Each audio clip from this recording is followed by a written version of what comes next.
بسم اللہ الرحمن الرحیم الحمد للہ والصلاة والسلام علی رسول اللہ وعلی آلہ وصحبہ ومن والہ۔ اس سے پہلے کے سبق میں آپ نے متقدمین کے کلام کے بارے میں پڑھا، جس کا خلاصہ یہ تھا کہ متقدمین کہ یہاں کلام کے مباحث میں اثبات عقائد دینیہ کے ساتھ فرق اسلامیہ کے اختلافات اور ان کا رد بیان ہوا کرتا تھا، اور باقی فلسفہ کی آمیزش متقدمین کے کلام میں نہیں تھی۔ جن فرق کا رد متقدمین کے کلام میں پایا گیا ان میں خاص طور سے معتزلہ کا رد شامل ہوا کرتا تھا، جن کا تذکرہ کچھ آپ نے پڑھا۔ اب آگے متاخرین کے کلام کے بارے میں کہتے ہیں، اس کی ایک تمہید ہے۔ ثم لما نقلت الفلسفة عن اليونانية إلى العربية وخاض فيها الإسلاميون وحاولوا الرد على الفلاسفة فيما خالفوا فيه الشريعة فخلطوا بالكلام كثيرا من الفلسفة ليحققوا مقاصدها فيتمكنوا من إبطالها وهلم جرا إلى أن أدرجوا فيه معظم الطبعيات والإلهيات وخاضوا في الرياضيات حتى كاد لا يتميز عن الفلسفة لولا اشتماله على السمعيات وهذا هو كلام المتأخرين۔ فلسفہ کے جو علماء تھے وہ زیادہ تر یونان کے تھے، اس لیے فلسفہ یونانی زبان میں تھا، جسے آج یونان بھی کہا جاتا ہے، لیکن یہ یونان بن یافس بن نوح علیہ السلام کی جانب منسوب ہے، اس لیے اس کا تلفظ یونانیہ یا کے فتحہ کے ساتھ ہے۔ تو جب اسلام پھیلنا شروع ہوا تو اس وقت تک اسلام کے ابتدائی دور میں فلسفہ اہل اسلام میں نہیں آیا تھا۔ پھر یہ سن 2 صدی ہجری میں جب خلفائے عباسیہ کا دورہ شروع ہوا تو اس زمانے میں فلسفہ یونانی زبان سے عربی زبان میں منتقل ہوا۔ ثم لما نقلت الفلسفہ، جب فلسفہ یونانی زبان سے عربی زبان کی جانب منتقل ہوا، یعنی اس کا ترجمہ کیا گیا، عربی میں فلسفہ کی باتیں آئیں، وخاض فیہا الاسلامیون، اور اس میں اہل اسلام داخل ہوئے۔ خوض کا معنی داخل ہونا، شروع کرنا۔ وحاولوا الرد علی الفلاسفہ، اور انہوں نے فلاسفہ کے رد کا ارادہ کیا جس میں انہوں نے شریعت کی مخالفت کی تھی۔ یعنی ابتداءً اہل اسلام نے فلسفہ میں اشتغال اس لیے کیا کہ وہ چاہتے تھے کہ جہاں جہاں فلسفہ کا اسلام سے ٹکراؤ ہے، شریعت کے مخالف ہے، اس کا رد کیا جائے۔ وحاول الرد، حاول یہ فعل ماضی ہے، حاولو باب مفاعلہ سے، جس کا معنی قصد کرنا، یہ لفظ پیچھے بھی آ چکا ہے۔ اور اہل اسلام نے اس میں فلاسفہ کے رد کا ارادہ کیا جس میں انہوں نے شریعت کی مخالفت کی تھی۔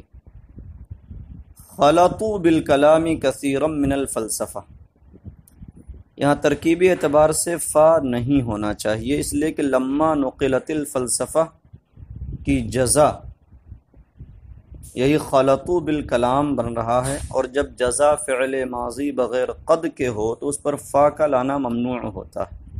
خلطوا بالکلام کثیرا من الفلسفہ، تو انہوں نے کلام میں فلسفہ کا بہت سا حصہ ملا دیا، لِيُحَقِّقُوا مَقَاصِدَهَا فَيَتَمَكَّنُوا مِنْ إِبْطَالِهَا، تاکہ اس کے مقاصد کی تحقیق کر کے اس کا ابطال کر سکیں۔ ظاہر سی بات ہے کسی بات کا رد کرنا، ابطال کرنا، تو پہلے اس کی معرفت ضروری ہے، اس کو پورے طور سے سمجھنا ضروری ہے۔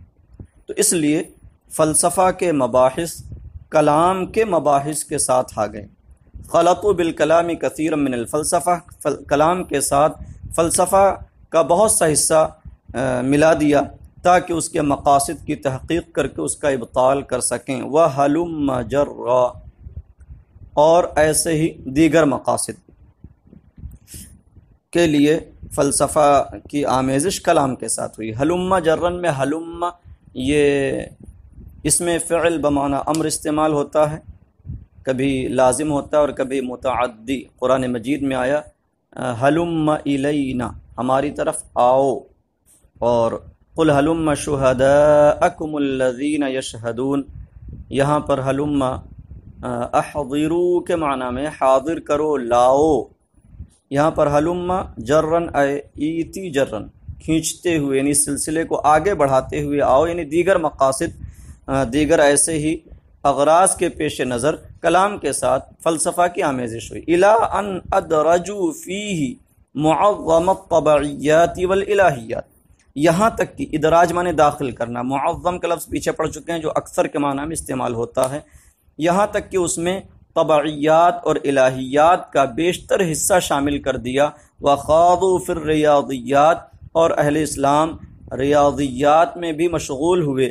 حَتَّى كَادَ لَا يَتَمَيَّزُ عَنِ الْفَلْسَفَةِ لَوْلَا اشْتِمَالُهُ عَلَى السَّمْعِيَّاتِ، یہاں تک کہ قریب تھا کہ کلام فلسفہ سے ممتاز نہ ہو اگر اس کا اشتمال سمعی باتوں پر نہ ہوتا، یعنی شرعی باتوں پر نہ ہوتا، تو قریب تھا کہ وہ ممتاز نہ ہو سکے فلسفہ سے۔ یعنی کلام کے مباحث لگتا تھا کہ فلسفہ کے مباحث ہیں، کلام کی کتابیں، فلسفہ کی کتابیں معلوم ہوتیں اگر ان میں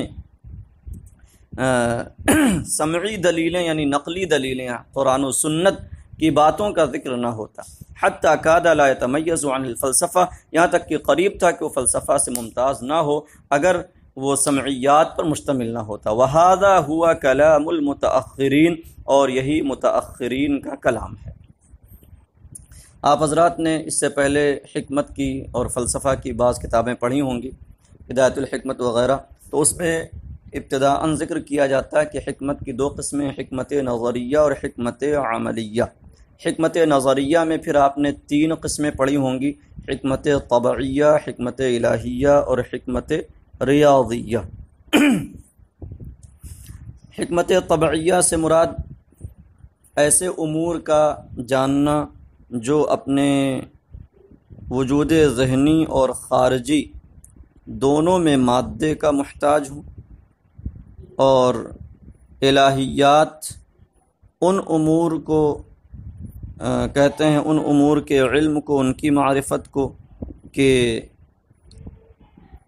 جو اپنے وجود ذہنی اور خارجی کسی میں بھی مادہ کے محتاج نہ ہوں۔ اور ریاضیات ان چیزوں کی معرفت کو کہا جاتا ہے، ان امور کی معرفت کو کہ جو صرف اپنے وجود ذہنی میں مادے کے محتاج ہوں، وجود خارجی میں مادے کے محتاج ہوں، لیکن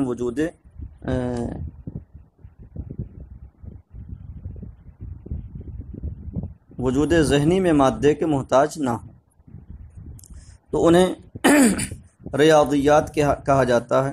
اور ان کے تحت بہت سارے علوم آتے ہیں، جیسے حکمت طبعیہ کے تحت بتایا گیا کہ علم السماء، علم الحیوان، علم النفس، علم الطب، علم الفلاح، علم التعبیر، علم البذور وغیرہ وغیرہ بہت سارے علوم آتے ہیں۔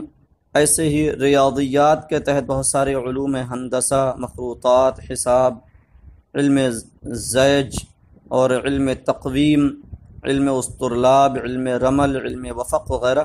تو یہ سارے علوم ریاضیات کے تحت آتے ہیں، اور الہیات میں بھی بہت سارے علوم جس میں عقول عشرہ کا علم اور واجب الوجود اور اس کی صفات کا علم، علم النبوہ وغیرہ وغیرہ. تو یہ سارے مسائل جو حکمت اور فلسفہ کی کتابیں مدارس اسلامیہ کے نصاب میں داخل ہوئیں تو اس کی وجہ یہی ہوئی کہ متأخرین کے کلام میں فلسفہ کی آمیزش ہو گئی اور طبعیات و الہیات کا بہت سا حصہ ان کتابوں میں شامل ہو گیا. تو ظاہر سی بات ہے کہ اب ان مباحث کو پورے طور سے سمجھنے کے لیے، جاننے کے لیے ضروری ہوا کہ حکمت کے مباحث کو جانا جائے. اسی لیے ہمارے سابقین علماء نے نصاب میں، مدارس اسلامیہ کے نصاب میں، یا کہہ لیجیے درس نظامی کے نصاب میں حکمت اور فلسفہ کی کتابوں کو شامل کیا. بہرحال تو یہاں تک یہ متاخرین کے کلام کا بیان ہو گیا. خلاصہ یہ نکلا کہ متقدمین کا کلام فلسفہ سے پاک صاف تھا اور متاخرین کے کلام میں فلسفہ کی زبردست آمیزش ہو گئی. اب آگے کہتے ہیں وبالجملہ ہوا اشرف العلوم لکونہ اساس الاحکام الشرعیہ ورئیس العلوم الدینیہ. بہرحال سے مراد یہ ہے کہ چاہے وہ کلام قدما ہو یا کلام متاخرین، یہاں سے علم کلام کی فضیلت بیان کر رہے ہیں. کہتے ہیں اور بہرحال خلاصہ کلام یہ کہ کلام اشرف العلوم ہے، تمام علوم میں اشرف و افضل ہے، بہتر ہے، اس لیے کہ یہ احکام شرعیہ کی اساس اور دلیل ہے. کیونکہ احکام شرعیہ حاصل ہوتے ہیں قرآن و سنت سے، اور قرآن و سنت کا اثبات موقوف ہے اس علم پر. کیونکہ قرآن و سنت کا اثبات تبھی ہوگا جب وجود باری تعالی ثابت ہو، اس کی صفات ثابت ہوں، اس کا ارسال رسول ثابت ہو. اور یہ ساری باتیں علم کلام کے مباحث میں ہیں. تو کہتے ہیں بہرحال یہ اشرف العلوم ہے اس لیے کہ احکام شرعیہ کی اساس اور علوم دینیہ کا سردار ہے. کہا گیا کہ علوم دینیہ جنہیں ہم علوم شرعیہ یا اسلامیہ بھی کہہ سکتے ہیں، یہ 6 ہیں: علم کلام، علم تفسیر، علم حدیث، علم فقہ، علم اصول فقہ اور علم تصوف. اب ان کے جو بھی انواع فروع ہیں وہ سب اسی میں شامل رہیں گے. یہ اصل 6 علوم ہیں جن میں یہ علم رئیس اور سردار کی حیثیت رکھتا ہے، کیونکہ دیگر سارے علوم اسی پر موقوف ہیں. ورئیس العلوم الدینیہ، اور اس لیے کہ یہ علوم شرعیہ میں رئیس اور سردار ہے. وکون معلوماتہ عقائد الاسلامیہ وغایتہ الفوز بالسعادات الدینیہ والدنیویہ وبراہینہ الحجج القطعیۃ المؤیدہ اکثرها بالادلۃ السمعیہ. یہاں پر تھوڑا سا ترکیب سمجھ لیں تاکہ اعراب آپ کے سمجھ میں آ جائے. وکونی یہ معطوف ہوگا لکونہ میں کونہ پر، تو وہ چونکہ لام کی وجہ سے مجرور لہذا یہ کون مجرور ہوگا. معلومات ہی کون مصدر کا مضاف الیہ ہے اور معنن اس کا اسم بن رہا ہے. العقائد الاسلامیہ یہ کون مصدر کی خبر بنے گا. آگے وغایتہ الفوز اسی معلوماتہ العقائد الاسلامیہ پر معطوف ہے، ایسے ہی وبراہینہ الحجج القطعیہ بھی. تو کہتے ہیں اشرف العلوم ہونے کی ایک وجہ تو یہ ہو گئی کہ یہ احکام شرعیہ کے اساس اور علوم دینیہ کا رئیس ہے. دوسری یہ کہ اس کے مسائل و مباحث کیا ہیں، اور کسی بھی علم کا شرف اس کے موضوع اور اس کی معلومات کے شرف سے ہوتا ہے، اس کی غایت کے شرف سے ہوتا ہے اور اس کی دلیلوں کے شرف سے ہوتا ہے. اور ظاہر سی بات ہے کہ اس کے یہ تینوں چیزیں نہایت اشرف ہیں. وکونی معلومات العقائد الاسلامیہ، اور اس کی معلومات کے اسلامی عقائد ہونے کی وجہ سے، اور اس کی غایت سعادت دینیہ اور دنیویہ حاصل کرنے کی وجہ سے، اور اس کے براہین کے، اس کی دلیلوں کے قطعی دلیلیں ہونے کی وجہ سے، جن میں سے اکثر سمعی دلیلوں سے مؤید ہیں، جن کی تائید سمعی دلیلوں سے یعنی قرآن و سنت کی دلیلوں سے آئی.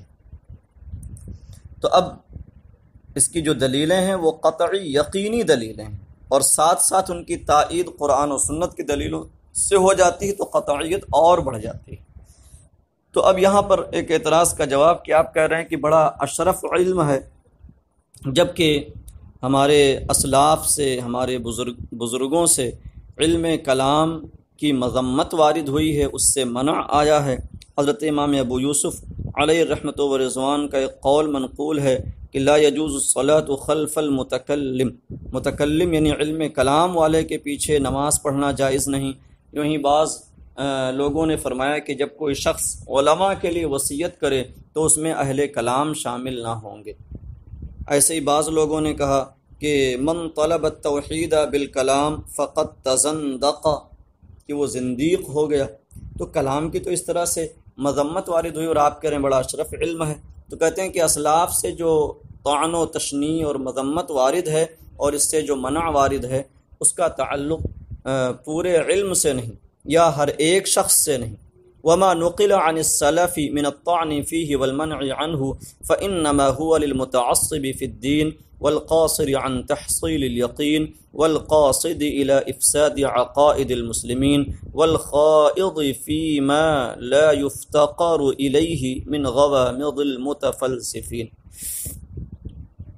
اور اسلاف سے اس علم کے بارے میں جو طعن اور اس سے منع منقول ہے، فإنما ہوا، انما حصر کے لیے آتا ہے، جزء اخیر میں حصر پیدا کرتا ہے، آپ کو بتایا جا چکا ہے، تو وہ صرف اس کے لیے ہے جو دین میں تعصب رکھنے والا ہو، یعنی حق بات کے ظاہر ہو جانے کے باوجود بھی اسے قبول کرنے والا نہ ہو، اپنی بات پر اڑا رہنے والا ہو، معاند ہو، تو صرف اس کے لیے ہے جو دین میں تعصب رکھنے والا ہو۔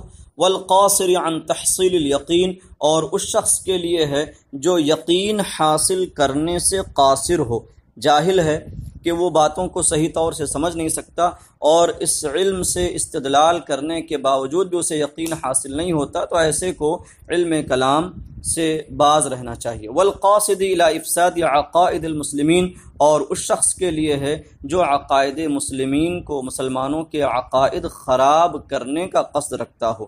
والخائض فیما لا یفتقر الیہ من غوامض المتفلسفین، اور اس شخص کے لیے ہے جو اس میں پڑھنے والا، اس میں مشغول ہونے والا ہو جس کی کوئی ضرورت نہیں ہے، یعنی فلاسفہ کی باریک باتیں جن کی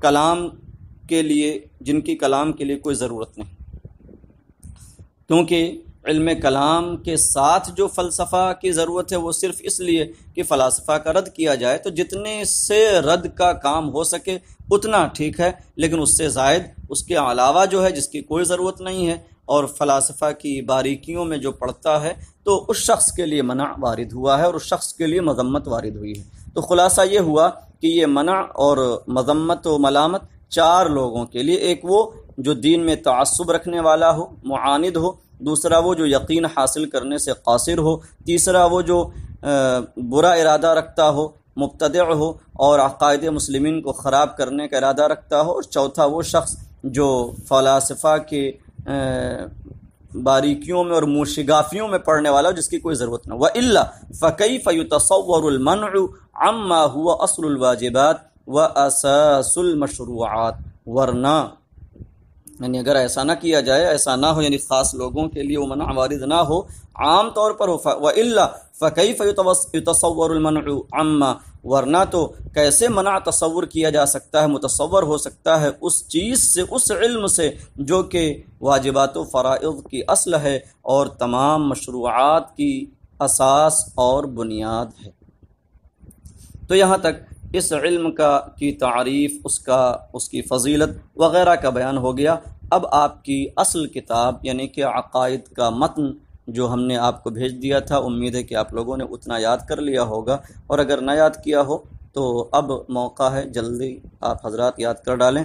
تو آگے جو ماتن فرمانے جا رہے ہیں، قال اہل الحق حقائق الاشیاء ثابتہ والعلم بها متحقق، تو اس کی ایک تمہید باندھ رہے ہیں، اور وہی تمہید ثم لما کانا مبنی علم الکلام سے شروع ہو رہی ہے، اور میں اسے آپ کو مختصراً سمجھا دیتا ہوں، آپ مطالعہ کر لیجئے گا، اور اگلے سبق میں انشاءاللہ اسے پڑھا جائے گا کہ جب اس علم کی معلومات عقائد اسلامیہ ہیں، اور اس میں بیان اللہ تبارک و تعالیٰ کی وحدانیت، اس کے وجود، اس کی صفات اور دیگر جو عقائد اسلامیہ ان کا بیان ہونا ہے، تو ان کو بیان کرنا چاہیے، ماتن نے جو شروعات کی ہے وہ اس بات سے کہ اشیاء کی حقیقتیں ثابت ہیں، حقائق الاشیاء ثابتہ والعلم بها متحقق، اور ان کا جو علم ہے وہ بھی ثابت ہے، اور پھر آگے اسباب علم بیان کیا۔ تو یہاں تو عقائد کی کوئی بات نہیں بیان ہو رہی ہے، تو اس کے لیے ایک تمہید باندھی ہے، تو وہی تمہید آپ حضرات مطالعہ کر لیں، اور انشاءاللہ اگلے سبق میں یہ